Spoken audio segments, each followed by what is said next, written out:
ഇന്നത്തെ പുതിയ വീഡിയോ ആണ്. നമ്മുടെ കേക്ക് എല്ലാം നമ്മൾ സെറ്റ് ചെയ്ത് വെച്ചിട്ടുണ്ട്. കേക്ക് ഫ്രൂട്ട്സ് എല്ലാം നമ്മൾ സോക്ക് ചെയ്ത് ലിക്കറിലും വൈനിലും എല്ലാം സോക്ക് ചെയ്ത് നമ്മൾ ഡ്രൈ ഫ്രൂട്ട് സോക്ക് ചെയ്ത് വെച്ചു. സോക്ക് ചെയ്ത് ഫൈനൽ സ്റ്റേജ് ആണ്. ഫൈനൽ സ്റ്റേജ് നമ്മൾ കേക്ക് ഉണ്ടാക്കാൻ പോവുകയാണ്. അപ്പോൾ കേക്ക് ഉണ്ടാക്കുന്നതായിട്ട് കണ്ടല്ലോ, നമ്മൾ എടുത്തിരിക്കുന്ന മോൾഡ് വന്നിട്ട് 700 ml ആണ്. 700 ml ആകുമ്പോൾ അതിനകത്ത് ഫില്ലിംഗ് വന്നിട്ട് 550 or 60 ആ ലെവൽ വരും. അപ്പൊ അങ്ങനെ വന്നാലേ നമുക്ക് ബേക്ക് ചെയ്യുമ്പോഴത്തേക്കും അത് മോൾ പൊന്തി വെളിയിൽ ചാടാതെ കറക്റ്റ് ആയിരിക്കും. പിന്നെ അതിന്റെ കുക്കിംഗ് അവേഴ്സ് എന്ന് പറഞ്ഞു കഴിഞ്ഞാൽ ഒരു 40 മിനിറ്റ്. അതിന്റെ ടെമ്പറേച്ചർ എന്ന് പറഞ്ഞാൽ ഡെക്ക് ഓവനിലാണെന്നുണ്ടെങ്കിൽ 180 മുകളിലും 180 താഴെ വെച്ച് കഴിഞ്ഞാൽ 40 മിനിറ്റ് കൊണ്ട് നമ്മൾ സെറ്റ് ചെയ്ത് കഴിഞ്ഞാൽ കേക്ക് റെഡി ആവുന്നതാണ്. പിന്നെ നമുക്ക് എങ്ങനെയാണ് പ്രോസസ്സ്, വീട്ടിലാണ് നമ്മൾ എങ്ങനെയാണ് ചെയ്യേണ്ടത് എന്ന് പറഞ്ഞാൽ, ഹോട്ടലിലൊക്കെ ആണെന്നുണ്ടെങ്കിൽ പ്ലാന്റർ മെഷീൻ കാര്യങ്ങളൊക്കെ ഉണ്ട്. അപ്പൊ വീട്ടിലാണെന്നുണ്ടെങ്കിൽ എങ്ങനെയാണ് നമ്മൾ ഉണ്ടാക്കാന്ന് പറഞ്ഞാൽ, വീട്ടിൽ നമ്മളൊരു ബേസിൻ എടുക്കുക, നല്ല ബേസിൻ എടുക്കുക. അപ്പൊ അതിന്റെ അളവ് ഞാൻ പറഞ്ഞുതരാം.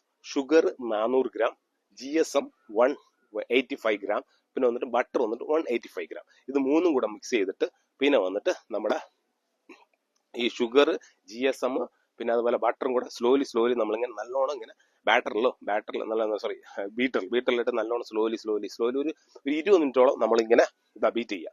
സ്ലോലി കൈ ഇങ്ങനെ മെല്ലെ ഭയങ്കര ഫോർവേഡ് ആണ് ബീറ്റ് ചെയ്തതിനു ശേഷം പിന്നെ ഈ 2 എഗ് ആയിട്ട് നമ്മൾ ഷുഗർ മെൽറ്റ് ആവുന്ന രീതിയിൽ അത് വീണ്ടും ഒരു 10-15 മിനിറ്റോളം നമ്മളിങ്ങനെ പ്രോസസ് ചെയ്യുക. മറ്റേ മെഷീനിലാണ് ഇതിന്റെ പകുതിയേ ഉള്ളൂ കേട്ടോ.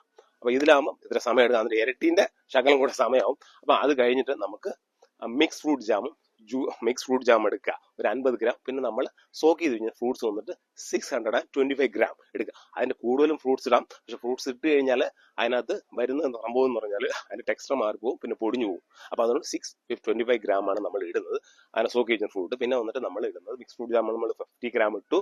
പിന്നെ മൈദ വന്നിട്ട് നമ്മൾ ഹണി ഒഴിച്ചു, 50 ഗ്രാം ഹണി ഒഴിച്ചിട്ട് ഫാസ്റ്റ് ഫൈനൽ നല്ല ഫ്ലഫിയായി എല്ലാം എഗ്ഗെല്ലാം ഫ്ലഫിയായി വന്നതിന് ശേഷം ലാസ്റ്റ് ഫൈനലിൽ നമ്മൾ മൈദ ഇടുന്നു. മൈദ ഒന്ന് 350 ഗ്രാം നമ്മൾ മൈദ ഇടുന്നു. പിന്നെ ബേക്കിംഗ് സോഡ വന്നിട്ട് 1.5 ഗ്രാം ഇടുന്നു. പിന്നെ ബേക്കിംഗ് പൗഡർ ഒന്ന് 2.5 ഗ്രാം ഇടുന്നു.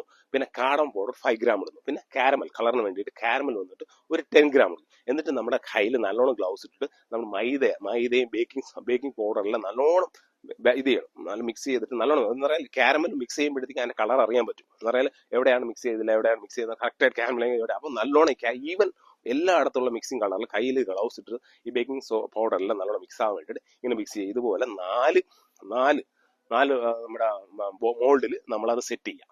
4 മോൾഡ് സെറ്റ് ചെയ്തിട്ട് നമുക്ക് അതുണ്ടല്ലോ ഒരു ട്രെയിലാക്കിയിട്ട് നമ്മൾ ബേക്ക് ചെയ്യാൻ വയ്ക്കുക. അപ്പൊ അത് ട്രെയിൽ നമ്മൾ ബേക്ക് ചെയ്യാൻ വയ്ക്കുമ്പോൾ ശ്രദ്ധിക്കേണ്ടത് മുഴുവനും വെക്കല്, ഒരു 3/4 ഭാഗം വെച്ചിട്ട് നമ്മൾ പോകില്ല. ഇപ്പൊ നിങ്ങൾ നമുക്ക് ഈ അളവ് നമുക്ക് മോൾഡ് കിട്ടിയില്ല. അപ്പൊ അങ്ങനെ ഏത് മോൾഡ് ആയാലും ഒരു 3/4 പരുവത്തിൽ നമുക്ക് ഇത് ബാറ്റർ ഇടുക. അത് കഴിഞ്ഞിട്ട് കുക്ക് ചെയ്യാൻ വെച്ചിട്ടുണ്ട്. 40 മിനിറ്റ്സ് കുക്ക് ചെയ്യാൻ വെച്ചാൽ മതി. കുക്ക് ചെയ്യുമ്പോഴത്തേക്കും ഓൾമോസ്റ്റ് കേക്ക് റെഡി ആയിട്ടുണ്ട്. ഓൾമോസ്റ്റ് അല്ല, സൂപ്പർ കേക്ക് റെഡി ആയിട്ടുണ്ട്. സൂപ്പർ എന്നാൽ നമ്മൾ പിന്നെ ചിലർ കുക്കറിൽ വെക്കുന്നവരുണ്ട്. കുക്കറിൽ അത് ഇടയ്ക്കിടയ്ക്ക് തുറന്നു നോക്കുക. ഇടയ്ക്കിടയ്ക്ക് എന്ന് പറഞ്ഞാൽ ഒരു അരമണിക്കൂർ തുറന്നു നോക്കുക. അപ്പൊ നിങ്ങൾക്ക് അറിയാൻ പറ്റും കുക്കായിട്ടുള്ളത്. ഒരു കൈ ഒന്ന് പ്രസ് ചെയ്ത് കഴിഞ്ഞാൽ അറിയാൻ പറ്റും. അതിന്റെ കൈയുടെ മുകളിൽ കേക്കിൽ പ്രസ് ചെയ്ത് കഴിഞ്ഞാൽ അറിയാൻ പറ്റും കുക്ക് ചെയ്യാം. അപ്പം കുക്കറിൽ ചെയ്യാൻ പറ്റുന്നവർ മനസ്സിലായി. വീട്ടമ്മമാരൊക്കെ കുക്കറിൽ യൂട്യൂബിലൊക്കെ പോയി കഴിഞ്ഞാൽ കുക്കറിന്റെ വീഡിയോസ് ഒക്കെ ഒരുപാടുണ്ട്. അപ്പൊ അങ്ങനെയാണ് ഓവനിൽ ഇല്ലാത്തവർ. ഇപ്പൊ എല്ലാവരും ഈ കുക്കിങ്ങിന് വേണ്ടിയിട്ട് ഒരിക്കലും ഓവൻ വാങ്ങൂല. അപ്പൊ എന്തായാലും ഞാൻ ഇൻസ്റ്റന്റ് ആയിട്ട് ചെയ്യാം. അപ്പൊ ഇതാണ് എക്സാക്ട്ലി മിക്സർ. അപ്പൊ എന്തായാലും ഈ പ്രാവശ്യം ക്രിസ്മസ് അടിച്ചു പൊളിക്കുക. അപ്പൊ എല്ലാവർക്കും Christmas and new year greetings. Okay, by.